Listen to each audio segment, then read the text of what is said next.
اعوذ باللہ من الشیطان الرجیم بسم اللہ الرحمن الرحیم ولا تقربوا الزنا انہ کان فاحشہ وساء سبیلا۔ اللہ تعالیٰ قرآن مجید میں ارشاد فرماتا ہے کہ زنا کے قریب مت جاؤ، اس لیے کہ وہ فحش ہے، بری چیز ہے اور برا راستہ ہے۔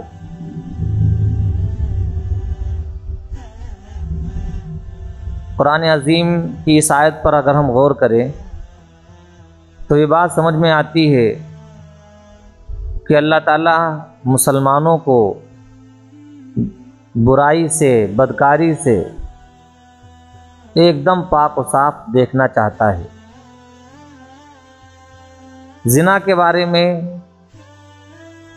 اگر دیکھا جائے تو اسلام کا حکم یہ ہے کہ الزانیۃ والزانی فجلدوا کل واحد منہما 100 جلدہ، کہ زناکار مرد اور زناکار عورت یعنی لڑکا اور لڑکی، ان کا جرم ثابت ہو جائے تو ان دونوں کو 100 کوڑے لگائے جائیں۔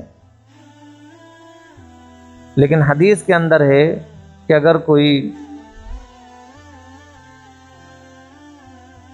شادی شدہ ہو، الشیخ والشیخوۃ اذا زنیا فرجموہما نکالا من اللہ،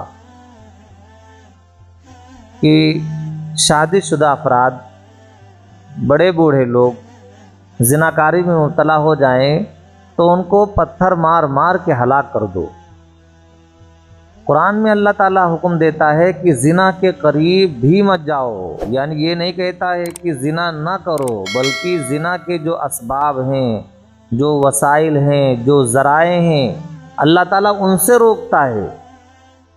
اگر آپ کو لگتا ہے کہ ہم موبائل کے ذریعے زنا کی طرف ہمارے قدم بڑھ جائیں گے تو آپ کے لیے موبائل رکھنا حرام ہے۔ اگر آپ کو لگتا ہے کہ آپ کسی کی طرف دیکھیں گے تو آپ کے قدم زنا کی طرف بڑھ جائیں گے تو آپ کا اس کی طرف دیکھنا حرام ہے۔ آج کل نوجوانوں کے اندر انٹرنیٹ کے ذریعے فحش فلمیں دیکھنے کی عادت بنتی جا رہی ہے، اور بہت سارے نوجوانوں کے یہ مسائل ہیں، ان کو عادت پڑ چکی ہے، لت پڑ چکی ہے، وہ چھوڑنا چاہتے ہیں، بار بار توبہ کرتے ہیں۔ ان کا فیڈ بیک ہے کہ ہم توبہ کرتے ہیں، روتے ہیں کہ اب یہ آخری مرتبہ ہے، لیکن پھر بھی اپنے آپ کو روک نہیں پاتے ہیں۔ دیکھیے، اس کا تو سب سے بڑا نقصان یہ ہے کہ اگر اسلامی حکومت ہو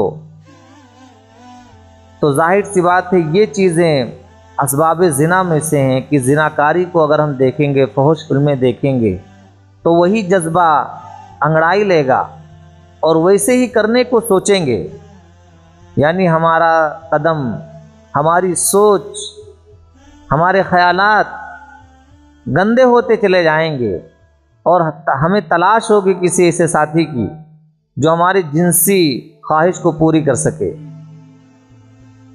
ہم ایسے، اگر لڑکا ہے تو لڑکی کی طرف، اور لڑکی ہے تو لڑکے کی طرف اس کا میلان ہوگا۔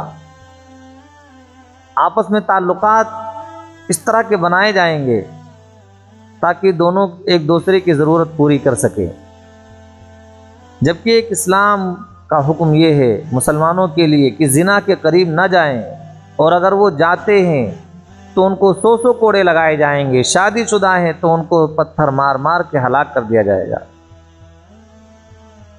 حضرت ماعز اسلمی رضی اللہ عنہ اور حضرت غامدیہ کا واقعہ مشہور ہے کہ ان دونوں کو پتھر مار مار کے ہلاک کیا گیا ہے۔ تو سوچنے کی بات یہ ہے کہ آج جس گناہ کی طرف ہم بڑھتے جا رہے ہیں یہ ہمارے مستقبل کے لیے بہت ہی خطرناک اور بھیانک نتائج دینے والا ہے۔ یقین جانیے کہ جو لوگ شادی شدہ نہیں ہیں اور اس گندے فلموں میں مبتلا ہیں تو وہ شادی کے قابل نہیں رہ جائیں گے۔ طلاق کی جو بہت بڑی وجہ بنتی جا رہی ہے اس میں ایک یہ بھی ہے کہ قوت مردانگی ختم ہوتی جا رہی ہے۔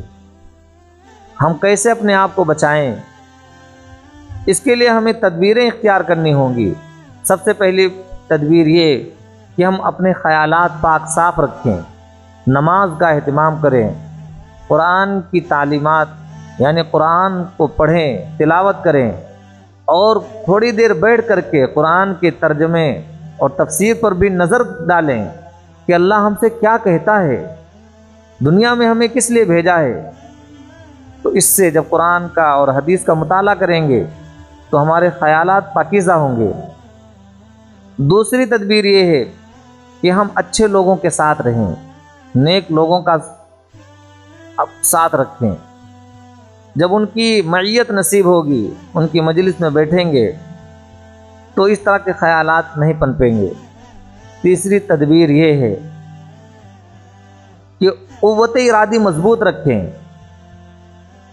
اور اللہ سے یہ دعا کریں، اللہ کا یہ وعدہ ہے اور دعویٰ بھی ہے، ان اللہ علی کل شیء قدیر، کہ بے شک اللہ تعالیٰ ہر چیز پر قادر ہے۔ اپنے اللہ سے دعا کرے کہ اللہ میں تو مجبور ہوں، بے بس ہوں، اللہ آپ ہی ہماری دعا کو قبول کرنے والے ہیں۔ یہ اس گناہ کی عادت پڑ گئی ہے، اس سے بچانے والے آپ ہی ہیں۔ ہم کمزور ہیں، ہمارا ارادہ ٹوٹ جاتا ہے، اے اللہ آپ ہمارے لیے ایسا ذریعہ بنا دیجیے کہ ہم اس سے بچ جائیں۔ کوشش اگر ہماری ہوگی اللہ کی مدد ہوگی۔ اور اپنے اوپر یہ جرمانہ عائد کر لیں کہ اگر اب ہم سے یہ غلطی ہوئی تو جیسے ہی اپنی حیثیت ہے، مثلا 100 روپئے، 500 روپئے، 1000 روپئے ہم جرمانہ دیں گے، یعنی صدقہ ادا کریں گے، 50 رکعت نفل پڑھیں گے۔ جب اس طرح کا اللہ سے عہد کریں گے، منت مانیں گے کہ اگر ایسی حرکت ہم سے ہوئی تو ہم 50 رکعت نفل پڑھیں گے، 100 روپئے دیں گے، تو اس سے عادت کے اندر سدھار آئے گی۔